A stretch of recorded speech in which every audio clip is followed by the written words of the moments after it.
There's a question I hear over and over again, and it's often whispered, not shouted. It's asked by the strong ones, the ones who seem to have it all together, the ones leading companies, building empires, helping others.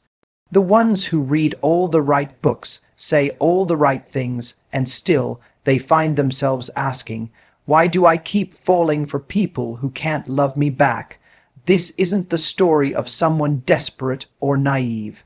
It's the story of someone powerful, intelligent, independent. It's the story of people who are often the most emotionally giving, the most resilient, and ironically, the most overlooked when it comes to receiving the kind of love they give so freely. And here's the truth most people won't tell you. Being amazing doesn't make you immune to emotional blind spots. In fact, sometimes the very traits that make you exceptional, your empathy, your tenacity, your willingness to fight for someone, are the same traits that get you trapped in one-sided relationships. You see potential in people. You see who they could be if only they would open up. You hear the pain behind their silence. You catch glimpses of who they are underneath the armor, and that glimpse becomes your mission, and without even realizing it, you've stopped dating a person and started chasing a fantasy. This isn't about blame, this is about awareness, because once you understand what's really happening beneath the surface, why you're drawn to these dynamics, you get your power back. You stop asking, what's wrong with me, and start asking the right question. What am I actually looking for, and why am I accepting less? Today, we're going to strip away the shame.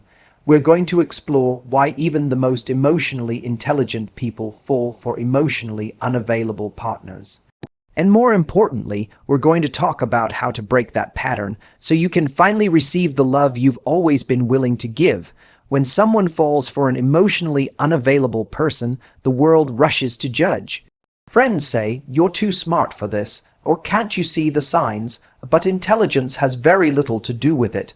You can be brilliant in business, insightful in conversations, even self-aware in therapy, and still fall for someone who doesn't meet you emotionally. Why? Because at the heart of it, this isn't about logic. It's about a deeply human hunger for connection. Emotionally unavailable people are often masters at showing just enough warmth, just enough vulnerability to stir hope. They don't give you nothing. They give you almost open, almost there, almost available, and that almost is a powerful drug for someone craving closeness. It creates the illusion that if you can just love them a little more, give a little more, prove yourself a little harder, then the wall will finally come down. What you don't realize is that the very dynamic keeping you hooked is the one that's keeping you unfulfilled. This isn't about foolishness, it's about need, and we all have needs. One of the deepest is to be seen, known, loved, not just on the surface, but in that raw, emotional, you get me kind of way. For those who have spent years being the strong one, the reliable one, the caretaker, the achiever. Connection often becomes the reward they secretly long for. Not casual attention, not surface-level attraction, but soul, deep closeness. And when someone emotionally unavailable enters the picture, they often appear mysterious, complex, layered. Their emotional distance doesn't always feel like rejection. It feels like a puzzle. And if you're someone who values depth, who wants the real thing, it's easy to confuse that mystery for substance. The desire for closeness becomes entangled with the chase for their affection, and slowly, you start bending your emotional boundaries in the name of possibility, but hunger distorts perception. Just like a starving person might eat whatever they can find, someone emotionally hungry might stay in a situation that offers crumbs, simply because it feels better than the void. And that's where we have to be honest with ourselves. Not judge, not shame, just honest. What am I truly seeking here? Am I drawn to this person because of who they are, or because of how badly I want to be chosen? The hardest truth to swallow is this: emotionally unavailable people don't trigger your weakness, they trigger your hope. And hope, when ungrounded, becomes a trap. But the good news is that same desire for connection, the very thing that got you stuck, can also set you free. Once you realize you deserve to be met fully, not just in moments, not just when someone feels safe enough to come out of hiding, But consistently, you stop mistaking potential for partnership. You don't need to become less loving. You need to become more discerning about who gets access to that love. And that starts by recognizing you weren't wrong for wanting closeness. You just need to want it from someone who's actually available to give it. When you're someone who's used to excelling, who's built a life on drive, results, and showing up fully, it's only natural to apply that same mindset to your relationships. Hi, Val. You individuals are often wired for challenge. They thrive in uncertainty, lean into complexity, and enjoy turning no into yes. It's not arrogance. It's confidence built over time, through overcoming setbacks, learning how to adapt, and pushing through where others give up. So when they meet someone emotionally distant, something interesting happens. That person's emotional walls don't necessarily read as a red flag. They feel like an opportunity, a challenge, a chance to earn what others couldn't. It's subtle, but incredibly powerful. There's a belief, often unconscious, that if they can break through the distance, if they can reach that person's heart, then it will prove not just their value, but their uniqueness. After all, if someone doesn't let anyone in and they let you in, what could be more validating? This turns the relationship into a project, and the more the emotionally unavailable person resists connection, the more invested the you individual becomes. It's no longer about whether this is healthy. It's about winning, about solving the puzzle, about becoming the exception to their rule. But here's the catch. The emotionally unavailable person isn't just challenging, they're withholding. And there's a difference. A challenge pushes you to grow, but withholding manipulates you into chasing. Hi, Val, you individuals don't always see this right away because they're used to getting results through effort. So they double down, more patience, more emotional labor, more understanding, and over time they end up giving more than they ever receive. At that point, it stops being about connection and starts becoming about achievement. Love turns into a proving ground, and instead of asking, does this person make me feel safe, seen, and secure, they are asking, why haven't I unlocked them yet? What's tragic is that these individuals often miss the presence of genuine emotional availability in others because it doesn't come wrapped in mystery or difficulty. A person who is open, warm, and present may be overlooked, not because they lack value, but because they don't trigger that same sense of mission. The challenge isn't there, and without realizing it, you people may come to equate emotional struggle with emotional depth. But there's nothing noble about working overtime to earn basic affection. Just because something is hard to get doesn't mean it's worth having. In fact, the more you have to fight for someone's attention or emotional presence, the less likely they are to give you what you're actually looking for: peace, intimacy, consistency. Real love isn't a test. It's not a puzzle to be solved. It's a two-way offering, mutual, grounded, and emotionally mature. The challenge isn't to win someone over. The real challenge, especially for high-value people, is this: to stop confusing emotional unavailability with depth and start choosing what actually honors the effort you bring. No one gets through life untouched. No matter how confident, accomplished, or emotionally intelligent someone seems, they carry within them the residue of earlier experiences, moments that shaped their beliefs about love, worth, and connection. These emotional imprints often run deep, and they don't just disappear with time, success, or insight. They live quietly beneath the surface, influencing choices in ways we don't always recognize. And when it comes to relationships, those wounds have a way of finding each other. We don't fall for people based on who they are alone. We fall for how they make us feel, and sometimes the emotionally unavailable partner feels familiar, not because they're safe, but because they echo something from our past. Maybe it's a parent who was loving but inconsistent. Maybe it was a first love who kept you guessing. Maybe it's the way you had to work to feel seen growing up.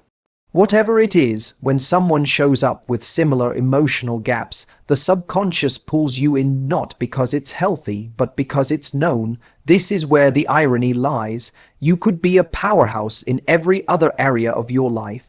You can lead teams, solve complex problems, carry others emotionally, but the heart isn't rational. It's not looking at someone's resume. It's scanning for something that mirrors its oldest emotional story. And if that story includes abandonment, inconsistency, or the belief that love must be earned, then you might find yourself drawn to people who reflect those exact dynamics, even while consciously knowing you deserve better. It's not self-sabotage, it's repetition. It's the mind's way of trying to resolve an unfinished emotional narrative. If I can finally get love from someone who's unavailable, it will mean I was always worthy of it. That's the hidden logic. But in chasing that redemption, you end up reinforcing the original wound instead of healing it. What makes this pattern even trickier is that emotionally unavailable people often present themselves with their own wounds too. And if you're an empathetic person, their pain becomes part of their appeal. You see it, you understand it, and you want to be the one who helps them feel safe enough to change. But that dynamic isn't healing. It's codependency dressed up as compassion. The work, then, isn't about avoiding connection. It's about becoming aware of why certain connections feel magnetic. Is it love? Or is it a loop? Is it chemistry? Or is it a familiar kind of pain? Real healing begins when you start noticing the patterns and asking, what does this remind me of? From there, you start making conscious choices. You stop choosing people who reflect your wounds and start choosing people who reflect your healing. That doesn't mean they're perfect. It means they're emotionally available, present, capable of meeting you where you are, not keeping you stuck in who you used to be, because you don't heal old wounds by repeating them. You heal them by finally refusing to relive them. There's a kind of connection that doesn't feel like anything else. It's electric, consuming, addictive. You meet someone and the spark is instant. The way they look at you, the way the conversation flows, the pull you feel toward them, it feels like destiny. You don't just like them, you crave them, and when they show you attention, it lights up something in you that feels deeply validating, almost transcendent. But then it shifts, they pull away, they go quiet, they become distant, and suddenly your high crashes. You're left wondering what changed, what you did wrong, why they seem so different from the version of them you first met. And without even realizing it, you start chasing the high again. You replay old messages. You wait for the next moment of affection, the next time they light up again, the next sign that they still feel what you felt. This is the trap, and it's not love, it's chemistry, misinterpreted as intimacy. When someone runs hot and cold, their inconsistency activates something primal in us. It creates a cycle of reward and withdrawal, and that cycle is incredibly powerful. It turns the relationship into a slot machine, unpredictable, volatile, but just consistent enough to keep you hooked. They give you just enough to keep your hope alive, but not enough to build anything real. And the truth is, the uncertainty itself becomes addictive. In that emotional roller coaster, the highs start to feel like proof of connection, but intensity isn't intimacy, passion isn't partnership. And chemistry alone is not compatibility. Real intimacy is quiet, safe, stable, it builds over time, but when someone's affection feels scarce, you start assigning it more value. A single text from them feels like a win. A thoughtful gesture feels like a miracle. You cling to the glimpses of connection, even if they're surrounded by long stretches of doubt. This is why so many people mistake volatile relationships for meaningful ones. Because the emotional spikes feel intense, and intensity gets mistaken for depth. But let's be honest, chaos is not the same as closeness. Highs and lows don't equal emotional depth. In fact, the need for those highs often reveals a deeper emptiness. one that can't be filled by moments of attention from someone who won't stay. The more you confuse chemistry for compatibility, the more you end up tolerating behaviors that leave you emotionally exhausted. You justify the red flags because of the connection, you ignore your needs because of the spark, and slowly you lose sight of what healthy love actually feels like, not overwhelming, not dizzying, but grounding, secure, predictable in the best possible way. The fix isn't to stop feeling chemistry, it's to stop elevating it above consistency. Real connection doesn't leave you guessing. It doesn't need to keep disappearing just to feel exciting when it returns. If it costs you your peace, it's not love, it's emotional turbulence, and you deserve more than temporary highs. You deserve the kind of love that doesn't just show up, but stays. For people who are wired to achieve, love isn't just an emotion, it quickly becomes a mission. High performers, leaders, givers, fixers, these are the people who know how to show up, push through, and create results. In their world, effort equals reward. If something's not working, the answer isn't to retreat, it's to work harder. That mindset creates success in careers, businesses, goals, but in relationships, especially with emotionally unavailable people, it can